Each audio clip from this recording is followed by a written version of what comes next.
Candidato Geraldo Maria Alves hetam votos maioria e eleição suku e suku ilok aldeia Kulau Laletek. Sábado loron ronulo resin hitu fulang abril tinan rihun rua ronulo resin hat eleição suku fonsa nulu período rihun rua ronulo resin hat to rihun rua to ronulo resin ida.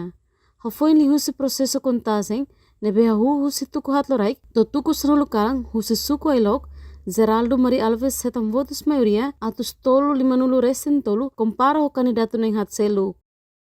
Ihamos candidato neng lima husi suku ilok makanesan Luciana Pereira ho votos hitu nulu resin walu, Alberto da Silva ho votos walu, Antonio da Costa hetam votos hat nulu resin sia, Martinho da Costa ho votos tolu nulu resin lima, enquanto Geraldo Maria Alves hetam votos atus tolu limanulu resin tolu.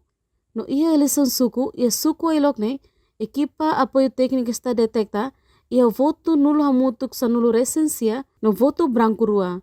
No nemos candidato Baseifel dia, nebe hetam votos maioria, maka Manuel Pereira, ho votos atus rua neng nulo resen walu, compara ho candidato Domingos da Costa, nebe hetam votos atus rua tolu.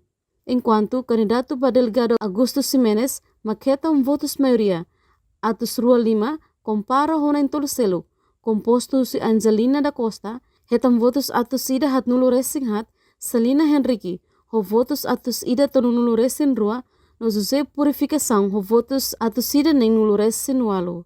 Hafoing hala proseso contagem de votos, equipe está detecta votos nulo hamutuk sa nulo, votos nulo ba delegado ia lima nulo resin sia, no votos branco ba delegada, ia atus rua lima nulo resin hat, no votos branco ba delegado hamutuk atus sida walu. No tuir informação no jornalista Cesu ia tereno, katak, equipa está se hala processo apuramento ia domingo loron ranulo resin walu, fulang abril ne ba aldeia lima. Ia mos aldeia lima, nebe composto husi aldeia Karaumateng, Kulau Leteng, Kitutu, ho Marboro. No aldeia Kitutu mak localiza ia fo Leteng, baliza ho Laulara. Portanto, total eleitores husi suku ilok, hamutuk atus neng senulu resing neng, composto husi feto atus tolu to nulu resing hat, no mane ia atus tolu neng nulu resing rua. No durante processo contagem de votos, ia suku ilok hetan segurança máximo husi membro OPS, inclui autoridade local ia Fatin refere. Reportagem Mela Fátima, Televisão Timor Post. Janela informação ba emogoto. Atua tem informação atual dia kliu, kita haluha, haneham botão subscribe, like, halo comentário no fahe tutang ba media sosial hotu.